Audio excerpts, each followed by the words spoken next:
Welcome, Impactful Parents. Today we're going to talk about apps that your kids will actually love.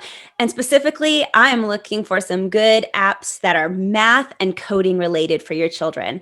Welcome to the Impactful Parent. And today I have special guest on Carolina Throssell. And Carolina is the podcast host of a show called Kids Review Edtech, where kids review all these apps and actually make all the reviews so you can be sure that your kids would love whatever is going to be presented today. Thank you so much for being here, Carolina.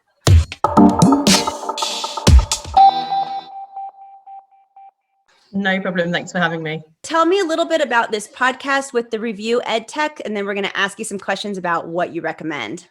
So Kids Review Edtech, it was kind of born as a result of the pandemic. So I've got two children of my own, and we were kind of flung into homeschooling. I was trying to run a full business. And I was like, okay, let's just throw some edtech at this. We need to help them homeschooling, figure out what's going to work for them, what they need to look at. And I thought, let's research some apps, and thought, actually, this could be a good podcast idea. And that's kind of where it came from. And my kids have played lots of different edtech apps. Most of the reviews are from them, although I do get other parents and other kids as well take part. It's honest reviews from the kids. Can't make it up. So it makes for some amusing audio sometimes. And how old are your children? So they are 5 and 9. Perfect. Okay, well, I want to ask you, what apps do you recommend? Do you have anything specifically for math? Yes. So, maths is one of those areas that actually there are a lot of edtech apps that are specifically for maths. There's a lot of paid for ones, there's a lot of free ones, but actually the one that I recommend, which is actually free, is a app called Prodigy. Now, to kind of explain to you what Prodigy is all about. So Prodigy has the kind of visual look of, I would say, like an Animal Crossing, in terms of how it looks, how it plays. And the kids basically have to do kind of battles. So they'll face a kind of battle they need to do, and there'll be a character they need to kind of battle with. But to battle and get the questions correctly, they then get points. And my two were obsessed with it. Initially, I got my youngest son to play it because I wanted to try and help him with his maths. And then the older one actually was like, hey, that looks like fun. I want to play that.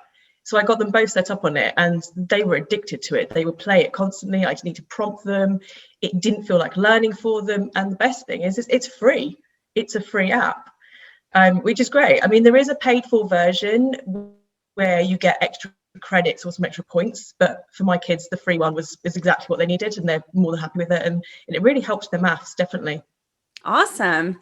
What else do you recommend for us today? So the other app I've got, which I would recommend, is one called TT Rockstars, and that's to help kids with their times tables. Again, in terms of the concept, it's a similar sort of process in terms of they get rewards, and they get these correctly, they kind of level up. It's probably not best for really young children. I would say it's probably more for age 7 upwards in terms of age range. Young kids, I think, would probably find it too difficult. But they, as I said, they kind of level up. They get to kind of rock hero status, which the kids absolutely love. How better to get your kids to learn tables?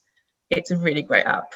Yeah, no, that anytime that you can get your child learning through play, it's going to be not only more enjoyable for them, but really, really effective in their learning. So I love the idea of learning through these apps. Sometimes you just have to speak your child's language, and that's how kids are learning today. They like the electronics, and yeah, I know we were trying to limit them and stuff, but sometimes you just don't fight the beast and you get them to learn the way that they know how. And I think it's okay. I feel like these apps are going to be amazing. Do you have anything else that you recommend for maybe coding? Yeah, so coding, there are kind of two apps that I've come across. One is, I would say, an app and also kind of a physical product. So it's maybe stretching things to call it just an app. It's more of a kind of a product in terms of coding, but I think it still kind of fits in with the remit in terms of what I look at. And I'll probably pronounce the name wrong, but it's the Arduino starter kit.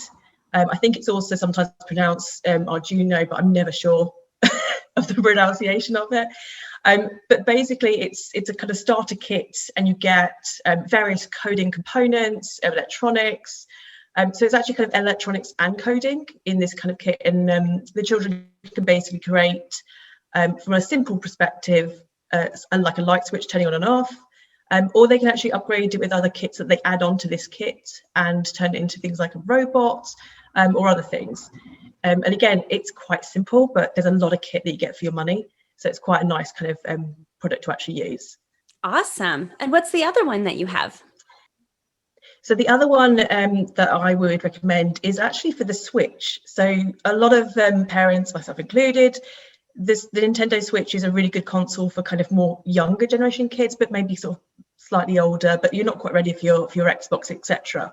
And I actually came across a game on the Nintendo Switch which is aimed at coding. It's called Fuse. I think it's Fuse for Nintendo Switch. And it has various kind of mini games. Again, I don't know if your audience are kind of familiar with your old school kind of computer games, but it's that kind of, it's slightly the pixelated kind of look in terms of like your pre kind of Mario Karts, that kind of thing, in terms of racing around a track, or very basic kind of platform sort of games. But the kids learn to create that in terms of adding in the code, changing the color, changing what they do and the actions. It is quite complex, but it does kind of break it down quite simply. So that's one that I would say is actually quite another, a really good game if they want to kind of get into coding and see how computer games are kind of made, and just give them that kind of starting point. These 4 apps that you mentioned today are a great start for my audience. I really appreciate that. But if they want to learn more and hear so many more things that they can download on their apps, where can they find you and your podcast? Sure. So Kids Review Edtech, if you search that name, it should come up on most podcast players. So Apple, Spotify, Stitcher, we're on most of the main ones. So you should be able to find us fairly easily. And also we're open to people if they want to kind of review any apps, to come on the show. We're really keen to get more parents and more kids on the show to actually talk about the products that they use.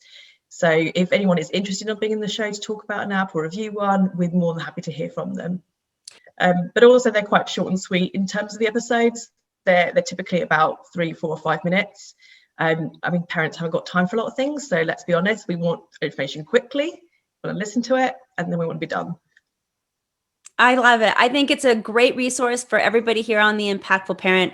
But until next time, you got this, parents. We're just here to help.